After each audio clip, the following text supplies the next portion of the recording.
So, hello and welcome you all to Wise IAS, the most reliable platform for your UPSC preparations.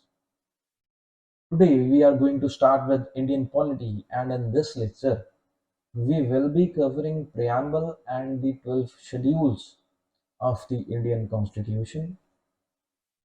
Let us begin. So, in the Indian Constitution, it was enacted on 26th of January 1950. If I'll say the Constitution was ready on 26th of November 1949, we can just see a time gap between these two dates. So when the Constitution was ready on 26th of November 1949, why it was implemented on 26th of January 1950? The day after the Constitution was ready, 26th of January was selected because it was the date on which Indian National Congress made the demand of Purna Swaraj for the very first time. So, because of this, the next following 26th of January after 26th of November was selected the implementation or enactment. When the constitution was made, it was consisting of 395 articles, 22 parts, and 8 schedules. As of today, there are 448 articles, 25 parts, and 12 schedules. So, we can just have an idea.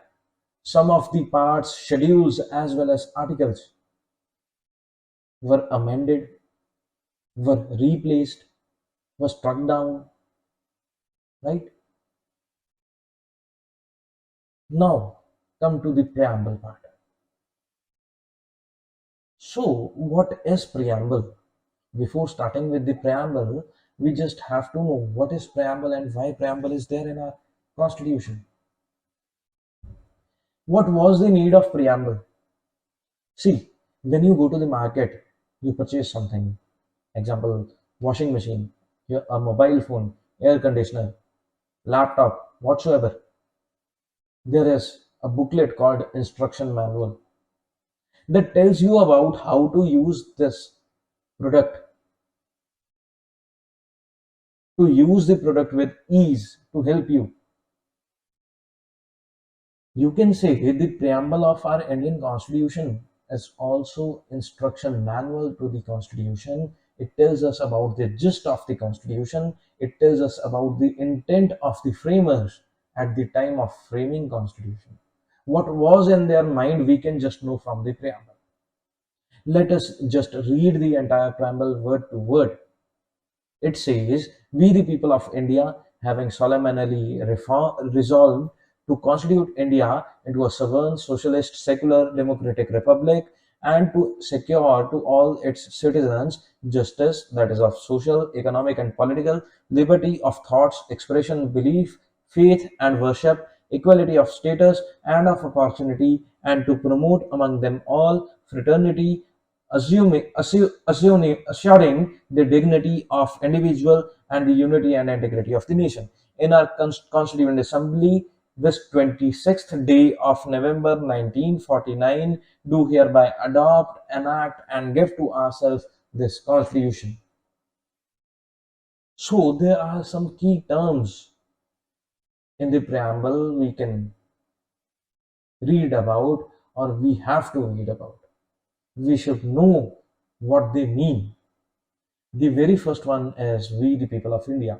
That means the Constitution is getting its authority from the people of India. People of India themselves are giving to themselves this Constitution. The Constitution is not coming from some external power or from a king. It is from the people of India, right? Next is sovereign. People have supreme right to make decision on internal as well as external matters. No external power can dictate the government of India, right?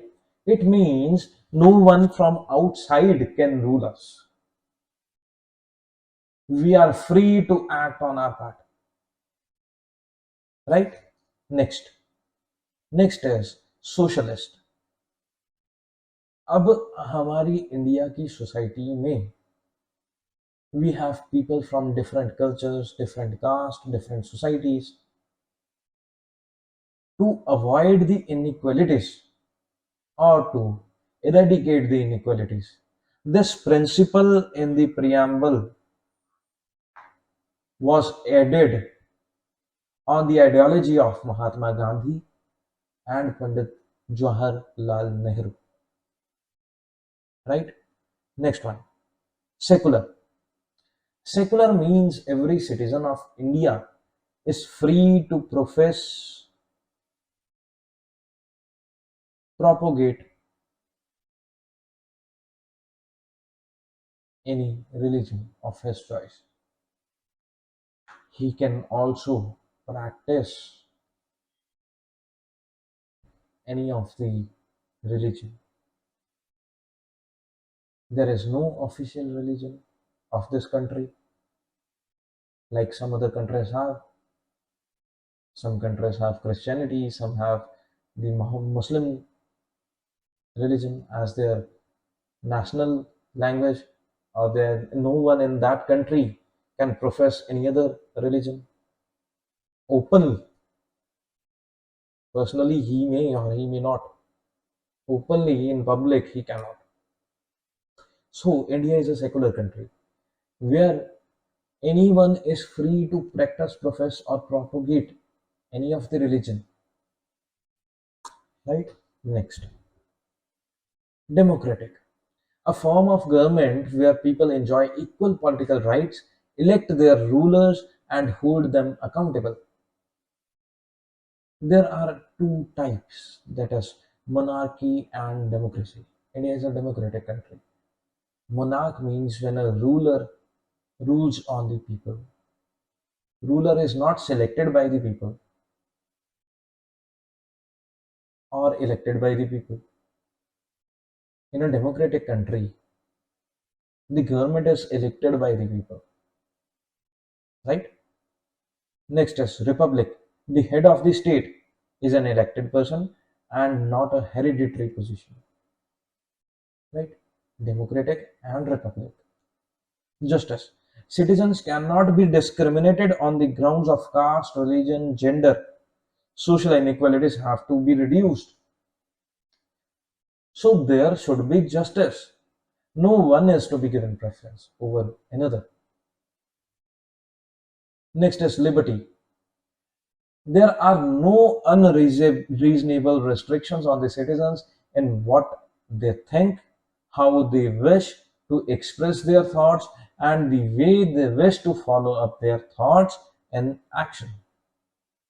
Everyone has the liberty of thought and expression. He can think whatsoever he wants, he can express whatsoever he wants, subject to reasonable restrictions, of course. So, next is equality. All are equal before the law. The government should ensure equal opportunity to all. We can just read in full detail in fundamental rights the principle of liberty and equality. So, a brief idea we can get here. Right? Next is fraternity. All of us should behave as if we are the members of the same family. No one should treat a fellow citizen as inferior. Fraternity, you can say, is synonym of brotherhood, bhaichara, right? Next, the preamble reveals four ingredients or components. अब ये चार component क्या है?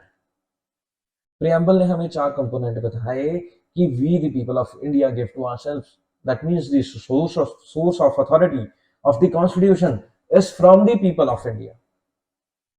Nature of Indian state: sovereign, secular, democratic, republic. Objectives of the constitution: to ensure liberty, equality, and fraternity. Date of adoption of constitution: 26th of November 1949. Right? Next, preamble as a part of constitution. So if the constitution is a body and the preamble is introduction or instruction manual to the constitution, the question arises in everyone's mind: the preamble is a part of constitution or not? If it is not a part of constitution, so why it lies with the constitution? And if it is a part of constitution, why there was a need to enact a separate preamble with the constitution? If anyone just needs to know about the gist of constitution, he can just read why a preamble was made. Let us discuss. It has been amended by the 42nd Constitutional Amendment Act 1976, which added three new words. So, amendment into the preamble was there only once, the 42nd Constitutional Amendment. It tells us about the Constitution and the preamble. Preamble is a part of Constitution. That is why the amending power of the Constitution with the Parliament was used to amend the preamble also. There was a big controversy on the amending power of the Parliament. So, what was the controversy about? In Re-Berugari Union case, it was decided by a bench of 7 judges. In this case, the Supreme Court said that the preamble is not a part of Constitution.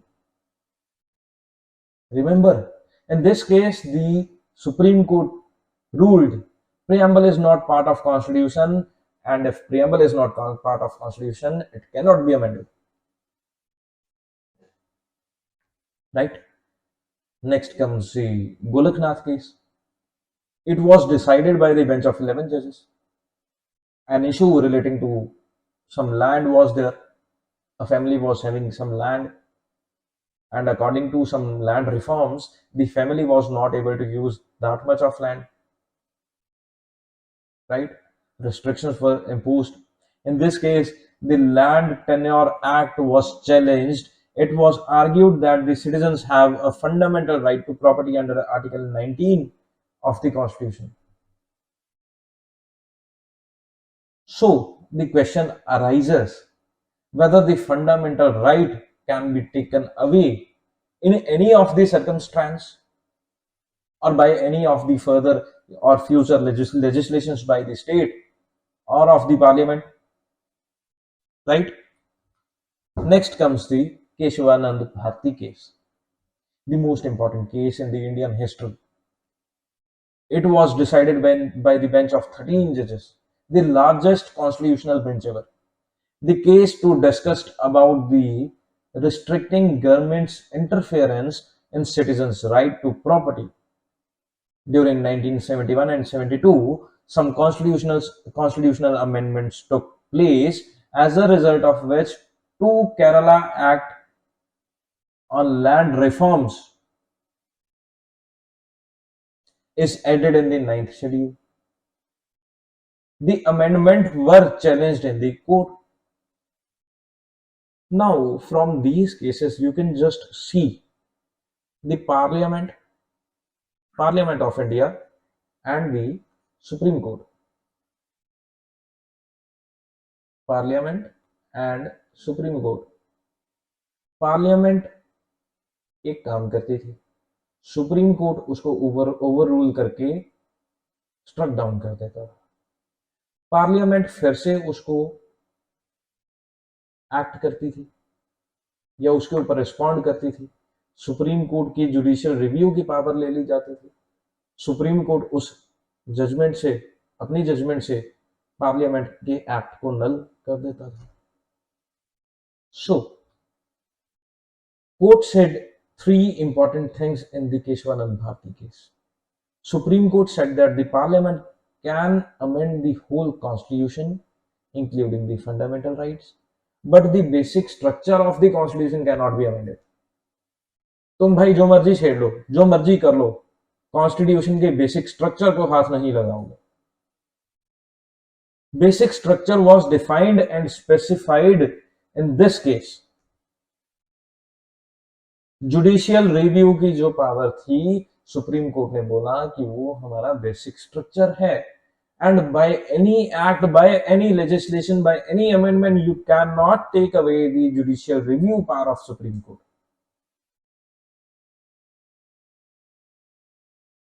Next हमारा आया Indira Nehru Gandhi versus Rajnarayan का case. Before this case Allahabad high court ने क्या किया था, उन्होंने elections जो हुए थे इनवैलिडेट कर दिए थे इंदिरा गांधी जी के, बिकॉज ऑफ करप्ट प्रैक्टिसेस। ये इलेक्शंस अनल कर दिए थे और एक नए इलेक्शंस होने की राह बन गई थी। The judgment of Allahabad High Court was being challenged in the Supreme Court.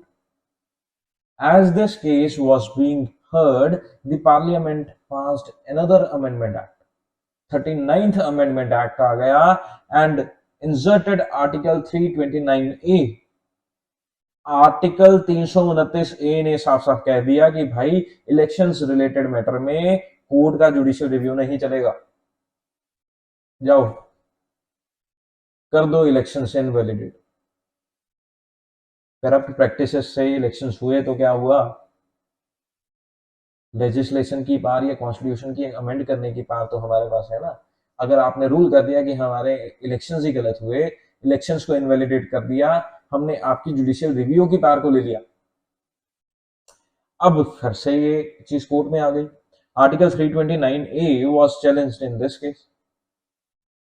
By calculating all these things, supreme court ने बोला the basic structure of Indian Constitution is democracy, और उसको बचाने के लिए हम कहीं तक भी चले जाएंगे, which means that free and fair elections हो, और चाहे तुम हमारे जुडिशियल रिव्यू की पावर ले लो, पर अगर इलेक्शंस गलत हुए तो हुए। To continue this, basic structure rule of the law and judicial review are essential.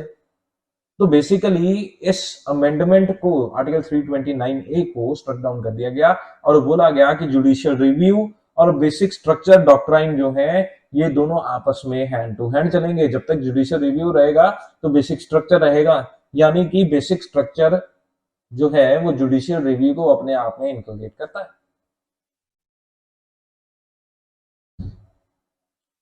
So, while striking down Article 329A, SC said that rule of law, democracy and judicial review are part of the basic structure and no amendment can be done in them. अब next आ गया हमारा Minerva mills case. With the help of preamble, a relationship was established between fundamental rights and directive principles of the state policy. Fundamental rights और directive principles के अंदर एक रिश्ता बना दिया गया। इसमें सुप्रीम कोर्ट ने बोला कि कोई भी एक दूसरे के ऊपर सुप्रीम नहीं है, देखो complementary to each other, they both are part of constitution. In this case the controversial 42nd amendment, a part of this amendment was struck down by the Supreme Court, and it was held that judicial review is a part of basic structure and cannot be amended. You cannot take anything out of the purview of judicial review. इस तरीके से तो आप हमारी judiciary को अपाहिज कर दोगे और अपनी मनमर्जी करोगे, कुछ भी करोगे, डिक्टेटरशिप होगी। हमारे इंडियन कॉन्स्टिट्यूशन ने बोला डेमोक्रेसी, प्रियम्बल में लिखा, तो आप तो डिक्टेटरशिप पे उतर आए, कुछ भी अमेंड कर दोगे, जुडिशियल रिव्यू की पावर को भी ले लोगे, ये नहीं चलेगा। The judgement in Kesavananda Bharati versus state of Kerala, ये एक बहुत ही क्रूशियल जजमेंट थी, और supremacy of the constitution and preventing authoritative rule, dictatorship को प्रिवेंट करने के लिए ये एक चीज आई। April 24, 1973, Chief Justice Sikri and 12 other judges of the Supreme Court assembled to deliver the most important judgment in Indian history. इस case के अंदर बहुत सारी हेयरिंग्स हुई, 68 days तक चली. The hard work of the scholarship and the scholarship that had gone into the preparation of this case was breathtaking. ये सांस रोक देने वाला एक केस था कि हम रोज उस टाइम पे जो लोग थे वो ये रोज सोचते थे कि अब क्या होगा, अब क्या होगा. और ये एक ऐसा केस था जो इंडियन डेमोक्रेसी को बचाने वाला.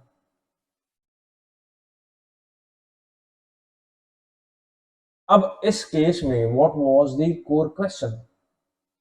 All the efforts were to make the answer just one main question: was the power of parliament to amend the constitution unlimited? क्या पार्लियामेंट कॉन्स्टिट्यूशन को अमेंड करने के लिए किसी भी हद तक जा सकती है? क्या पूरा का पूरा कॉन्स्टिट्यूशन बदल दिया जा सकता है? In other words, could parliament alter, amend, abrogate any part of the constitution, even to the extent of taking away all the fundamental rights? क्या किसी भी हद तक कमेंट करने का मतलब सारी की सारी फंडामेंटल राइट्स भी हमसे ले ली जा सकती है? 703 पेज की जजमेंट में 7/6 की मेजॉरिटी से ये जजमेंट डिलीवर किया गया. इसमें बोला गया कि parliament could amend any part of the constitution so long as it did not alter or amend the basic structure of or the essential features of the constitution. भाई तुम जो मर्जी पंगा लो, जो मर्जी अमेंड करो, हमें कोई लेना देना नहीं, पर बेसिक स्ट्रक्चर जो है वो नहीं चेंज करना, वो नहीं बदल सकते. वो बदलोगे तो पूरी की पूरी अमेंडमेंट हम स्ट्राइक डाउन कर देंगे. Right? This was the inherent and implied limitation on the amending power of the parliament. Inherent यानी कि कॉन्स्टिट्यूशन की बनाने वालों की जो मंशा थी उन्होंने पास तो दे दी, अमेंडिंग पास दी, पर एक इम्प्लाइड लिमिटेशन भी लगी थी उसमें कि तुम पूरे के पूरे कॉन्स्टिट्यूशन को नहीं बदल सकते. इंडिया एक डेमोक्रेटिक कंट्री है, तुम उसको मोनार्की में नहीं बदल सकते. राइट? अब coming to the part schedules. Schedules की अगर हम बात करें तो शेड्यूल्स हमारी वो चीजें होती हैं. अब हमारा constitution you can say is the लेंथिएस्ट.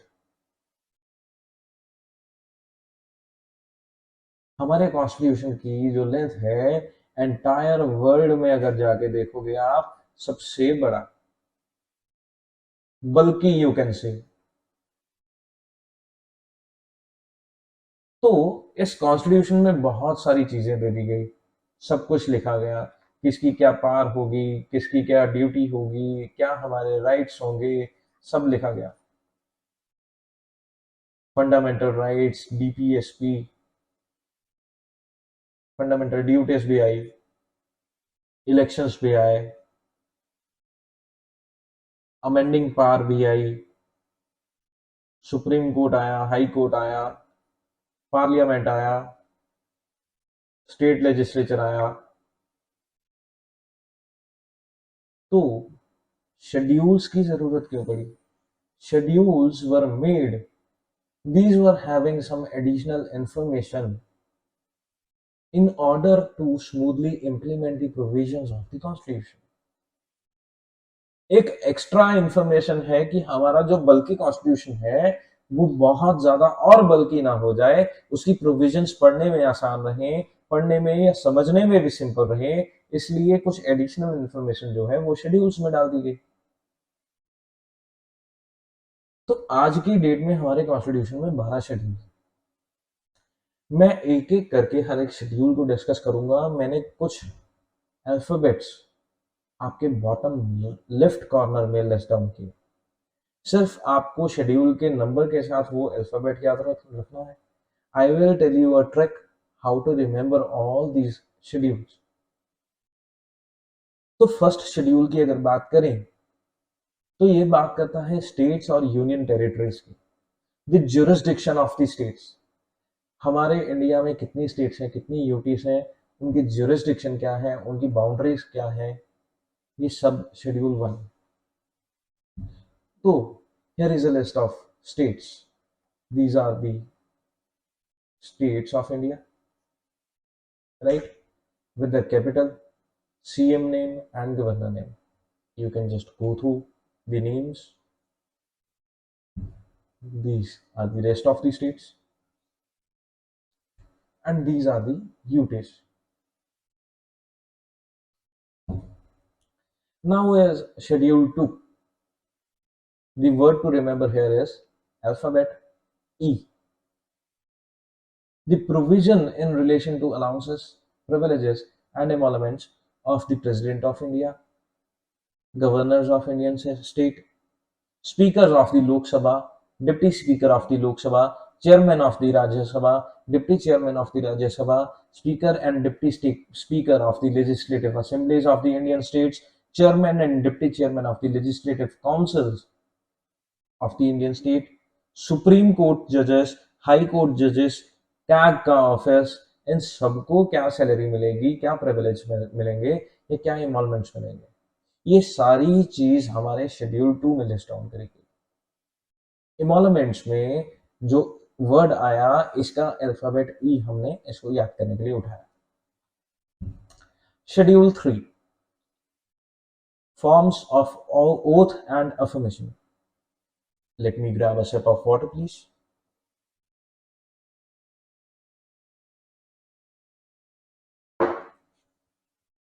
So, next is Schedule 3. It says about the forms of oaths and affirmations. तो oaths और affirmations हमारे union ministers of India, parliament election candidates, members of the parliament, MPs, supreme court जजेस, CAG की, state ministers की, state legislature elections के candidates जो होते हैं उनकी, स्टेट लेजिस्लेटिव मेंबर्स की, हाई कोर्ट जजेस की, इन सब की ओथ और अफर्मेशन में क्या क्या फॉर्म्स होंगे, किस तरीके से वो ओथ होगी, ये सारा का सारा बेरवा शेड्यूल 3 में दिया गया। Schedule 4 is talking about allocation of seats in the Council of States. That is your Rajya Sabha. राज्य सभा से हमने अल्फाबेट उठाया R. Next is your Schedule 5. Provisions as to the administration and control of scheduled areas and scheduled tribes.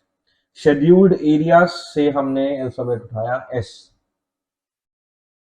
तो scheduled areas और scheduled tribes की administration के लिए जो प्रोविजंस बनी वो शेड्यूल 5 में बनी। शेड्यूल 6 में अब कुछ बाकी ट्राइबल एरियाज आ गए, अदर एरियाज का अल्फाबेट हमने उठाया अल्फाबेट O. नेक्स्ट है शेड्यूल 7. अब there are central government, there is central government and there are state governments of each state.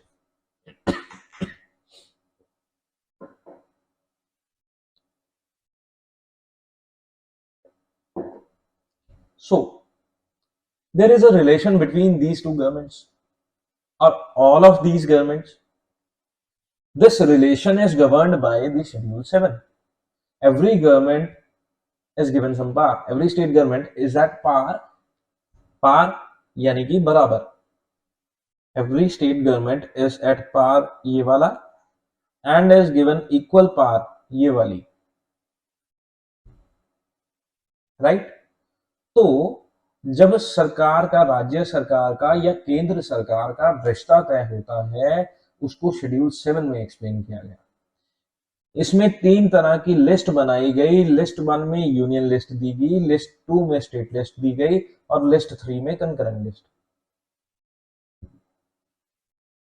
List 1 में जो यूनियन लिस्ट आई उसमें बताया गया कि सेंट्रल गवर्नमेंट की पावर क्या रहेगी और किन सब्जेक्ट्स के ऊपर central government can make their law. State list में कुछ सब्जेक्ट दिए गए जिसमें स्टेट गवर्नमेंट जो है वो लॉ बनाएगी, और कंकरेंट लिस्ट में कुछ ऐसे टॉपिक्स दिए गए, ऐसे सब्जेक्ट दिए गए जिनमें दोनों लॉ बना सकते हैं, right. Next is your schedule 8. It talks about official languages. There are 22 official languages as of now that are Assami, Bengali, Bado, Dogri, Gujarati, Hindi, Kannada, Kashmiri, Konkani, Maithili, Malayalam, Manipuri, Marathi, Nepali, Oriya, Punjabi, Sanskrit, Santhali, Sindhi, Tamil, Telugu, and Urdu. These are the official languages that are listed in the Constitution. Schedule 9. Now, this is very interesting and very important schedule. Validation of certain acts and regulations, or you can say it was about land reforms. Land reforms से हमने alphabet लिया L. तो constitution अमेक्ट होने के तुरंत बाद या कुछ देर बाद ही एक कॉन्स्टिट्यूशनल अमेंडमेंट ला दी गई। बेसिकली उनका मतलब ये था कि कॉन्स्टिट्यूशन बनाने वाले जब कॉन्स्टिट्यूशन बना रहे थे वो चाहते कुछ रहे थे और वो इम्प्लाइड तरीके से उनको लगा कि वो कॉन्स्टिट्यूशन में बन गया, पर there was difficulty in enforcing. तो उन्होंने कॉन्स्टिट्यूशन अमेंडमेंट कर दी और एक हमारा शेड्यूल 9 बना दिया कि उसमें शेड्यूल 9 में अगर जो जो हम लॉ डाल देंगे वो जुडिशियल रिव्यू से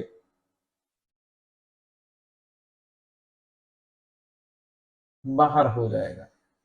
There can be no judicial review on the acts which are placed in Schedule 9. It deals with the state acts and regulations of that deal with land reforms, जो कि land reforms के साथ deal कर रही थी। Abolition of zamindari system, it also deals with the acts and regulations of all the parliaments dealing with other matters. State government के वो वाले एक्ट जो कि लैंड रिफॉर्म से डील करेंगे और पार्लियामेंट के बाकी। फर्स्ट अमेंडमेंट एक्ट 1951 के साथ ही ये 9 शेड्यूल आ गया था।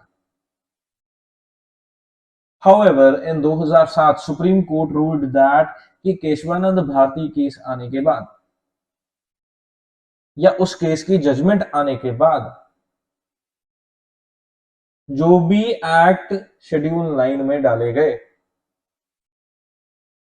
वो सारे जुडिशियल रिव्यू के अंदर आएंगे। यानी कि केशवानंद भारती केस में सबसे पहली बार बेसिक स्ट्रक्चर डॉक्ट्राइन जो है वो नोटिस किया गया, उसको माना गया, उसको अडॉप्ट किया गया। तो उसके पहले तो जो तुम लोगों ने किया वो किया, पर उसके बाद अगर कोई एक्ट तुमने शेड्यूल 9 में अगर डाल दिया उसको हम नहीं मानेंगे, वो शेड्यूल 9 में जुडिशियल रिव्यू के अंदर ही माना जाएगा। Next is your schedule 10, provisions as to disqualification on ground of defection. Disqualification का अल्फाबेट उठाया हमने डी, राइट। तो डिफेक्शन, एंटी डिफेक्शन लॉ बात करता है उन चीजों की जब मान लीजिए मिस्टर ए किसी एक पॉलिटिकल पार्टी के नेता है, इलेक्शंस जीते पॉलिटिकल पार्टी से और जीतने के बाद चले गए दूसरी पॉलिटिकल पार्टी में, राइट। तो एंटी डिफेक्शन लॉज जो बने, डिस्क्वालिफिकेशन जो है हमारी लिस्ट डाउन करी गई schedule 10। Next schedule 11, power, authority and responsibility of the panchayat. That means panchayat के बारे में सब कुछ डिस्कस किया गया शेड्यूल 11 में। पंचायत से हम अल्फाबेट उठाएंगे P. Schedule 12, power, authority and responsibilities of municipalities. Municipalities का हमने उठाया alphabet M. Now what is the trick to learn all these schedules? मैंने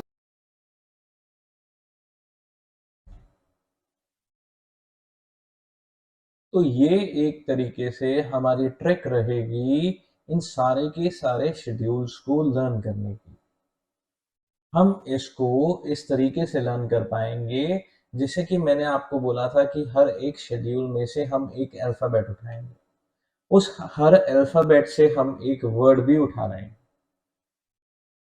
लाइक मैंने कुछ अल्फाबेट्स उठाए थे, वो थे T, E, A, R, S, O, F, O, L, D, P and M. अब हम एक इसको वर्ड बनाने की कोशिश करें या सेंटेंस बनाने की कोशिश करें, tears of old PM. Tears में आएगा आपका टेरिटरीज, एमोलमेंट्स, अफर्मेशंस, राज्यसभा और आपके शेड्यूल्ड एरियाज। ऑफ में आएगा आपका other areas, functions between centre and state. Old में आपका आएगा official language, land reforms, disqualifications. PM में आएगा आपका panchayat and municipalities. So in this way, you can just learn all of these schedules in the hierarchy.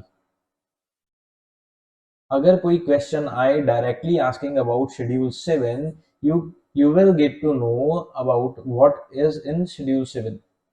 आपको अंदर का content पता हो सकता है, बट उस टाइम पे हम शायद नर्वस इतने होते हैं या we are in a hurry कि at that time we are unable to recognise कि शेड्यूल 7 में क्या था। हाँ, हमें मालूम हो सकता है उसमें फंक्शंस बिटवीन सेंटर और स्टेट है, हमारी स्टेट कंकरेंट लिस्ट है, पर there might be some doubt. तो इस तरीके की टेक्निक से आप अपने डाउट्स को क्लियर कर सकते हैं बहुत तुरंत। It is all about time. आपको कम टाइम में अच्छे से मैनेज करना है, आता सभी को है।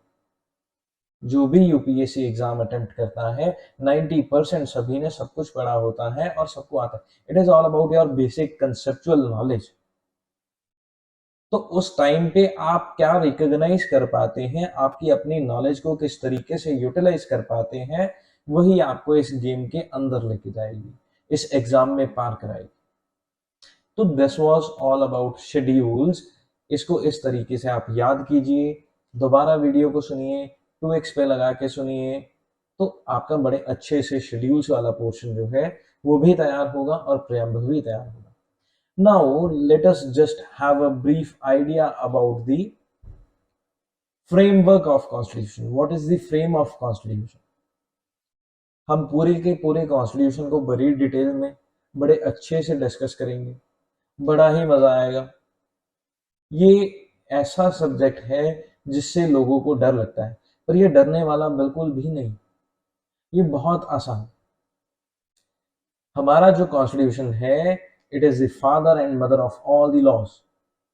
It is the supreme law of the nation. तो इसको हमारे जो framers of the constitution, they drafted the constitution with some far sightedness. उनको पता था कि आगे आने वाले टाइम में क्या क्या चीजें आएंगी और उन्होंने पहले से हमारे कॉन्स्टिट्यूशन में डाली। कुछ हमारे विश्व के जो तजुर्बा है वहां से लिया, कॉन्स्टिट्यूशन जो बन चुके थे देशों के, वहां से हमारे कॉन्स्टिट्यूशन में कुछ चीजें डाली गई। हम ये सारी चीजें भी डिस्कस करेंगे कि कहाँ कौन से देश के किस कॉन्स्टिट्यूशन से हमारे देश के कॉन्स्टिट्यूशन में क्या चीज अडेप्ट करी गई। तो फ्रेमवर्क ऑफ द कॉन्स्टिट्यूशन की अगर बात करें, तो मैंने आपको बताया कि हमारे कॉन्स्टिट्यूशन में कुछ पार्ट्स हैं और कुछ शेड्यूल्स हैं। तो उन पार्ट्स और शेड्यूल्स को, there are 22 parts and approximately you can say 395 articles. तो उनको किस तरीके से लिस्ट डाउन करा गया, वो लिस्ट मैंने आपके सामने रखी। The very first part is talking about the union and its territories, article 1 to 4. Part 2 is talking about citizenship, article 5 to 11. Part 3 is talking about fundamental rights, article 12 to 35. Part 4 is dealing with directive principles of the state policy, article 36 to 51. Part 4A is dealing with fundamental duties, 51A. Part 5 union, article 52 से लेके 151 तक। Part 6 state से deal करता है, state subject से deal करता है 152 से 237 तक। पार्ट 7 जो है state in part B of first schedule 238, जो कि रिपीट हो चुका। Next is part 8 the union territories, article 239 से लेके 242 तक। Next is part 9 of the constitution, panchayat, 243 से 243 ओ तक। Then is 9A municipalities, 243P से लेके 243ZG तक। Then next is cooperative societies. Again articles भी मैंने सामने लेस डाउन करे, पार्ट भी लेस डाउन करे. पार्ट 9B में कोऑपरेटिव सोसाइटीज आए, दैट इज 243ZH से लेके 243ZT तक. Next is part 10 scheduled and tribal areas 244 से लेके 244A तक. Next is your part 11 relation between the union and state. You can just recognize the schedule in relation to these articles or these parts. It is all about connecting all of these things, right? Relation between the union and states 245 से लेके 263 तक, right? Next is trade, commerce and intercourse within the territory of India. ये 301 से 307 तक. बीच में एक miss हो गया, finance, property, contracts and suits, that is 264 से लेके 300A तक. Services under the union and the state 308 से लेके 323. ट्राइब्यूनल्स, दैट इज 323A से 323B. Next is your elections 324 से लेके 329A तक. Special provisions relating to certain classes, that is 330 से 342 तक. ऑफिशियल लैंग्वेजेस, इसके लिए भी हमारे पास एक स्पेसिफिक शेड्यूल है. Official languages 343, 351. Emergency provision 352, 360, very important topic. Miscellaneous 361 से 367 तक. Amendment of the constitution, very important. आज हमने इसको भी डिस्कस करा इन रिलेशन टू प्रीएम्बल. तो preamble is a part of constitution and can be amended under article 368. But the very first thing and the important thing which is to be kept in mind, the basic structure doctrine laid down in Keshwanand Bharti case. The basic structure of the preamble cannot be amended, right? Next is temporary, transitional and special provisions 369 से 392 तक. Short title, commencement, authorities, text in Hindi and repeals 393 से लेके 395 तक. तो अब हम discuss करेंगे previous year questions. हम डिस्कस करेंगे previous year questions mains examination के भी और प्रीलिम्स एग्जामिनेशन के भी. सबसे पहला क्वेश्चन,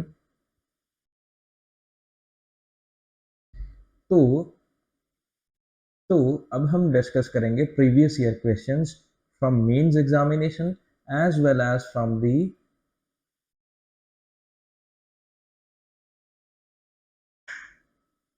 तो अब हम डिस्कस करेंगे previous year question from mains examination as well as from the prelims examination. तो सबसे पहला question we have, what are the major commitments of the constitution of India as incorporated in the preamble. Major commitments की बात करें या फिर objectives of the constitution की बात करें, दोज आर सिमिलर. तो प्रीएम्बल के अंदर we are clear about the objectives of the constitution.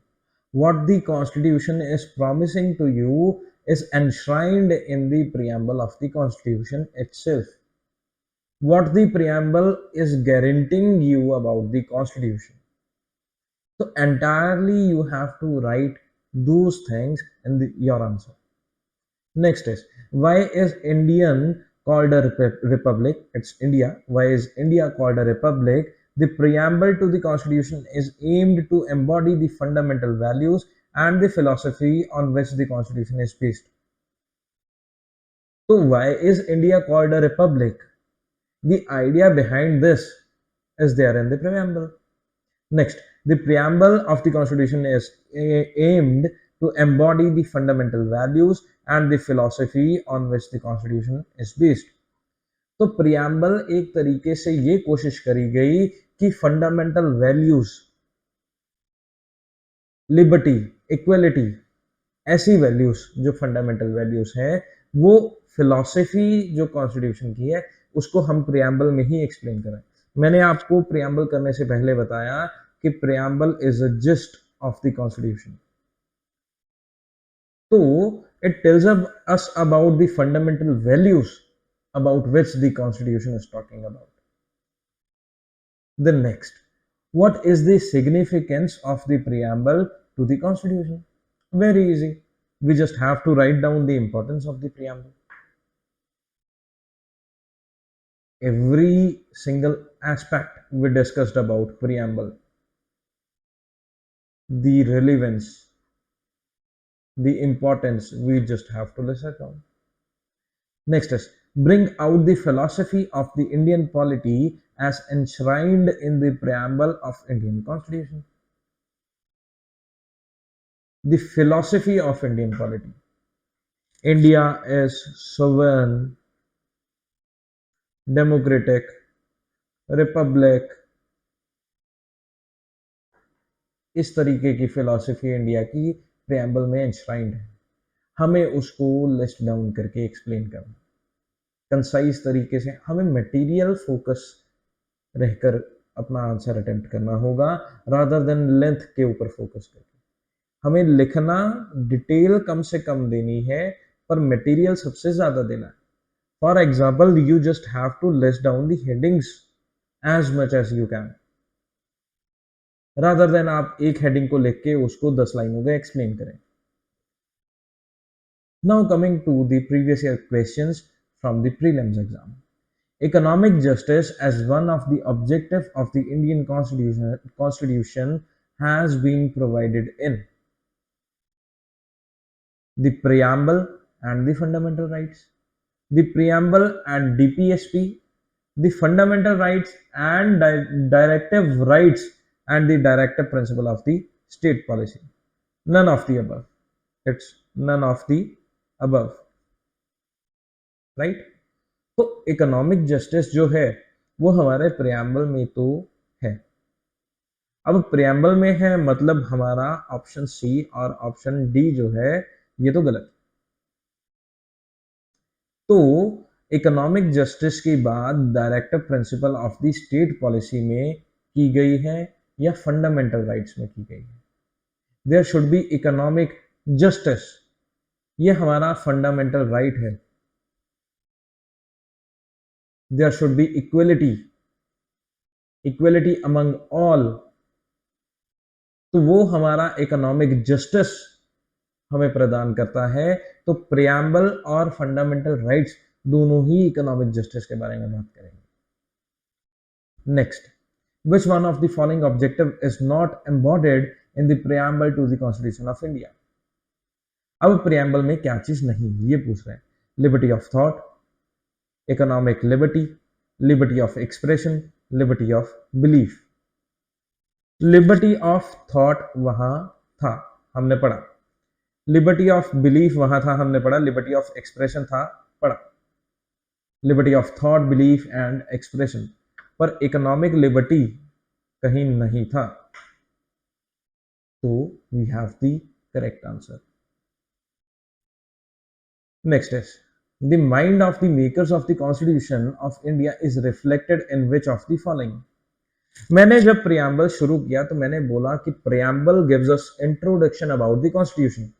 It tells us about the mind, it tells us about the ideology of the framers of the Constitution at the time of framing the Constitution. Through Constitution, we can get to know about their ideology, about their far-sightedness. कितनी दूरदर्शिता उनमें थी ये हम जानते हैं, पर एक प्रियम्बल में उन प्रियम्बल पढ़ के हम ये तो समझ सकते हैं कि उनके दिमाग में क्या था. तो प्रियम्बल के बारे में जब हम पढ़ते हैं, it tells us about the ideology, it tells us about the mind of the makers of the constitution. Right?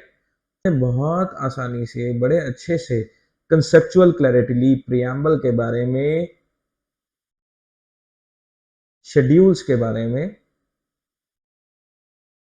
और फ्रेम ऑफ द कॉन्स्टिट्यूशन के बारे में.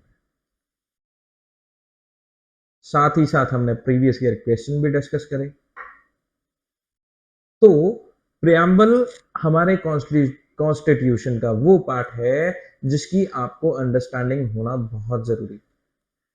प्रियम्बल से ही पूरा कॉन्स्टिट्यूशन बना और उसके लिए ही प्रियम्बल बहुत इंपॉर्टेंट है. This was all for today.